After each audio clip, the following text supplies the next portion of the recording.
Hi, I'm Diane Stepro. I'm the Genealogy and Local History Librarian at Jeffersonville Township Public Library. And tonight I'm doing Beginning Genealogy 1. Tonight we're going to talk about census records. There are a lot of ways you could approach it, but I feel that census records are a good place to build on because if you're in Indiana, where I am, you do have access to a lot of records. But if your genealogy takes you outside of Indiana, a lot of US states restrict the amount of records that are freely available. So you'll either have to prove you're a relative or pay for records or both. And that can be a real nuisance, especially when you're just starting out. And I'm a librarian. I organize information and make it freely available. I don't like to see anyone have to pay for information.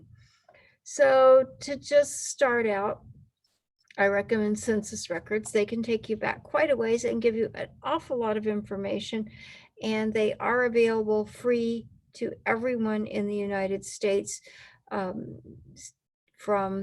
1790 to 1940. And on about a year from now, on April 5th of 2022, they will be available all the way through 1950. And there's a census every 10 years. And they really vary a lot. In the beginning, not much information appeared on them, but they're still useful. And as the time went on, 1941 is extremely useful, and you can find out all kinds of things. And while 1940 wasn't all that long ago, it's just 81 years, you will also find that many people who were born 50, 60, 70, 80 years before that, and 80 years before that would be 1860, so Civil War era, were alive and left good information that will help you go even further back. So that's why we're going to start with census records. So I'm going to share screen for most of the rest of this presentation. Let's get that started.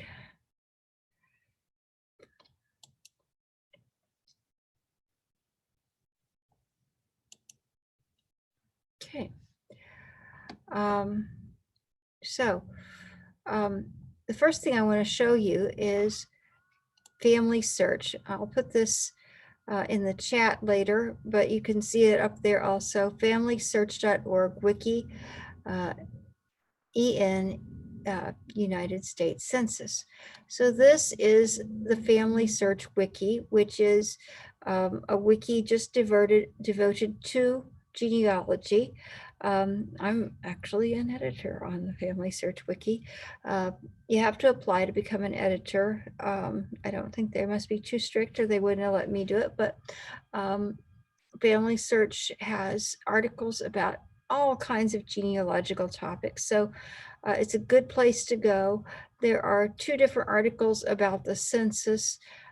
This is just a general what you can do with the census and what information is on it. And then the other one will help you find census records.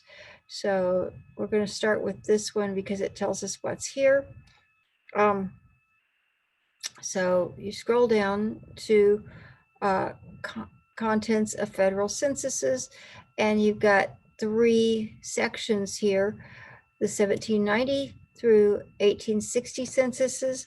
And the thing about a census is it's not much good if you don't know what all of the symbols and words on it mean. So obviously a person's name is a person's name, and that's not too hard. So head of family would be what you'd find, the name you'd find on the 1790 census all the way through 1840, just the head of family. And they sometimes call these the stick figure censuses because everybody else shows up over here in these columns: free white male 16 and up, including the head. Free white males under 16. Free white females, including head of household. Sometimes if there wasn't a male, they would count a woman, but most of the time you won't find women's names in these. All other persons living in the household, and slaves. So, and the county and city. So that's all the information I get from that one, but at least you'll be able to tell, okay, if the head of family needed to have 6 daughters, and there are 7 females, 6 daughters and a wife, you might have the right family. So you can tell a few things about this, and you get up, you'll see as we go through time, more and more information is added to the census. And in 1850, they did this amazing thing. They started asking people who were not the head of household what their name was and what their exact age was and their gender and their color. So they broke the columns out differently, and what they did for a living, and where they were born, and all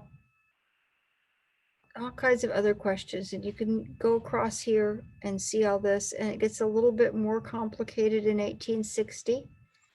And then we go to 1870 through 1930, and I must note 1890 was a burned year. Almost every census record in the country burned that year. It's actually, if you think about how fragile paper is, and that some of these are over 200 years old, it's more amazing that we have so many censuses than that we lost one, although a lot of people get upset that we lost one. But really, burn them all down. That's pretty good. So as you go through time, they get more and more complicated, ask more and more questions. You've got to pay close attention, but I believe it was 1910 and 1920, they ask women how many children they've had, and they ask people how many children they still have living. So you can find out an awful lot about a family that way. Are you seeing a birth record for some child that only lived briefly? All kinds of things like that become available in those early or later censuses in the early 20th century. And then we've got the 1940 census, and instead of breaking it out as a bunch of columns, they've got a whole narrative, because the 1940 has lots of information. The 1950 is going to have lots of information, solve a lot of people's genealogical puzzles, and we're really looking forward to that. So you just have to read through this to find out what all the columns, they're all numbered. You find out what every number means. And it's a lot easier. You've got a key here to all of the abbreviations. So it makes it a lot easier to read. And then here we have online genealogy records broken down by where you can get them. So this is another part of Family Search Wiki. And you can go to Family Search, which is free, and you'll notice that the other other rows here all have dollars after them. There are lots of places that have the census and charge you, but the one place you'll find it online for free is Family Search. So let's go in there. We'll see if I can find anybody. I never know. Sometimes things are indexed funny. I'm going to try Cartier. And you don't really have to worry about, you have to worry about spelling, but you don't really have to worry about capitalization. Birthplace, doesn't matter. Birth year, oh, it was sometime between 1700 and 1799. Doesn't.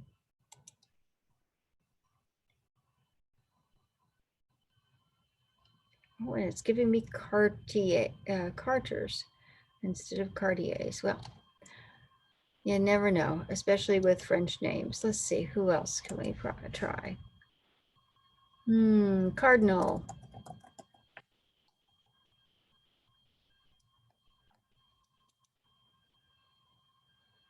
Nope. Interesting. There was a 1790 census in Indiana, but I'm not getting anybody I know. That's okay. We'll try another year. Let's try 1870. And we'll try Boucher. Yeah, my family's got a lot of French people. So, in Knox County, Indiana. Or, we'll go wide, 1800 to 1900, which doesn't really matter, the end number, but you need to put something in to make family search work. And here we've got them. And yes, Pleasant Township, Johnson is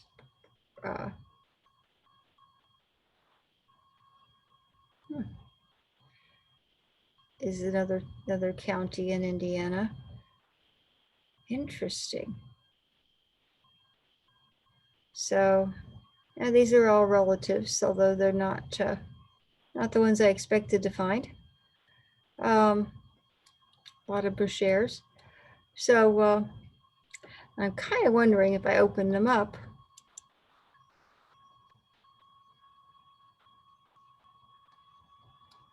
if it would be, if sometimes the indexer, the person who typed all that in off of these handwritten censuses, got it wrong. There is a Johnson Township in Knox County, and they could have gotten the township confused with the county. Oh, it is Johnson County.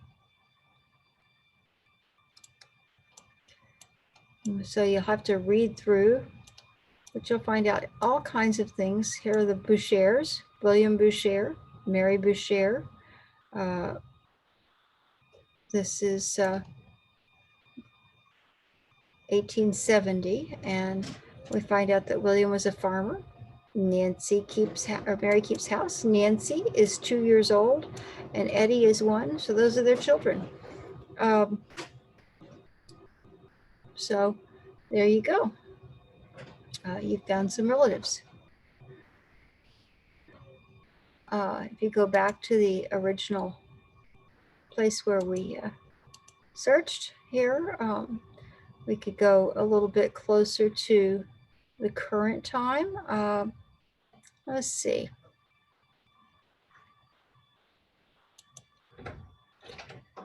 Usually pays to go broad with family search, but I'm going to go a little bit more particular.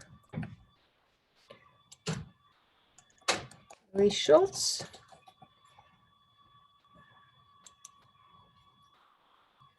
Grace White.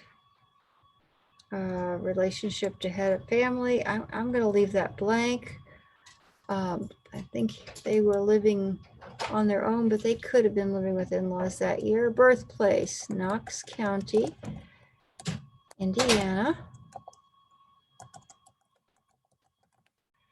Born between, we'll take either one of the, any of the Louis. There are a bunch of Louis. So I'm going to go, he was born sometime between 1870 and 1930. And his residence in that year was also Knox County, Indiana. And you notice I'm filling in a lot more blanks than I did with others, other censuses, because there's a lot more information on 1940. So here we go. Louis Schultz, up in Decker, Johnson Township, Knox County, Indiana.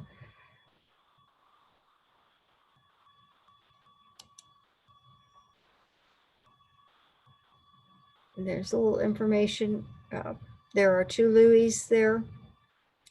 That's my great-grandfather and my grandfather, and my great-grandmother Emma, and Luella is a sister to my grandfather. She's my aunt.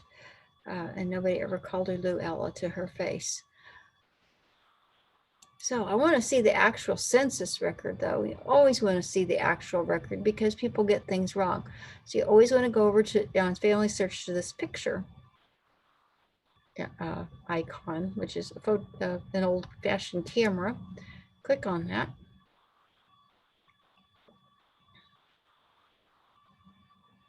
And there's something too small to read, so you hit the plus button. And there we go. Oh my gosh, I'm just related to everybody on this page. But there is, oh, and I'm glad this happened. There's Luella and Louie. And where are Emma and Louis, the oldest two? Well, Mom and Dad. Well, up here, you see this is image 9 of 15. There are 15 pages in the Johnson Township, Knox County, Indiana census. So they were probably at the bottom of page 8 since their kids were at the top of page 9. And so I clicked up here on the forward and back buttons to make it go forward and back. I end up on page 8, go down to the bottom, and there they are. Louis, who is 55, and Emma, who is his wife and is 48. And we look up here.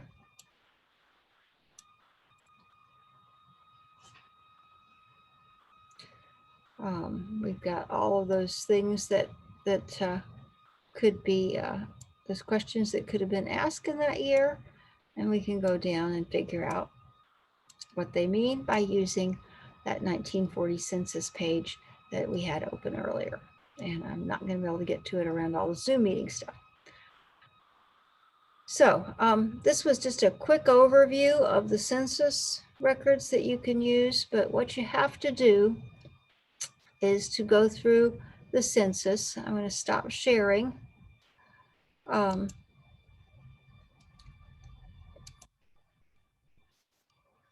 You go through the census records starting with the most recent. So you want to talk to relatives and find out who is in your family in 1940, and you want to start there, and you want to work back, and you want to try to find everybody in every census. The reason you're going to do that is so you don't make mistakes, because if you know who was in the family in 1940, then you can predict who should have been there in 1930. And you can make sure you're in the right family. There are a bunch of people named Louis Schultz, for example, on this planet. And I want to make sure I get the right Louis Schultz. So I need to know who the brothers and sisters are. And then the brothers and sisters of Louis Sr., who was born in the 19th century. I'd need to know those and have all that written down and have all those censuses as I go back. And as if you know that somebody is 15 in 1940 and they have a sibling that is 18 then in 1930, they're going to be 5 and 8. So you're going to look for those things to mark the family that you've got. Same names, same ages, probably the same family. And you're going to look for the whole family because there could be 2 people with the same name, but it's not likely that they're going to have siblings and spouses with the same names too. So you're going to look for the whole thing every time and assemble all those census records as you go back through a line of your family. And you'll find that it makes a lot more sense than hunting and pecking, and you'll avoid a lot of errors that other rookies are making, where they're finding somebody with the right name, but it's the wrong person. Just use your logic, and you can rule out a lot of those incorrect answers. One problem you're going to run into is that a lot of times the U.S. Marshals were doing the census taking in the old days, and other times it was provincial census takers. And they weren't people that exactly believed in spelling. So you might find that you have to keep track of a lot of different possible spellings for a family member or for a family group. For instance, my Leverons, I have found 18 different spellings and counting in census records and marriage records. And so I keep having to, if I go into Family Search or some other database, I have to type in all of those different names to try to get the ones that I want. Because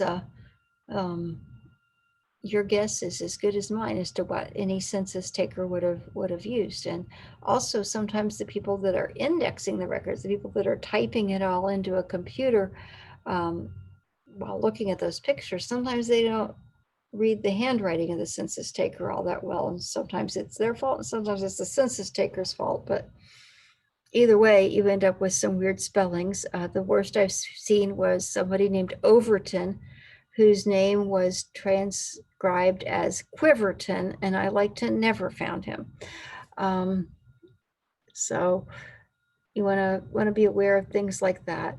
You may end up, as you get more advanced, just looking through census records page by page for the place where you expect to find your ancestors, and even going into other types of records, which I'm going to talk about next week. And I want to thank you all for coming and let you know that my email is dstepro@jefflibrary.org. And I'm going to put that and a few other things in the chat really fast. And then I'm going to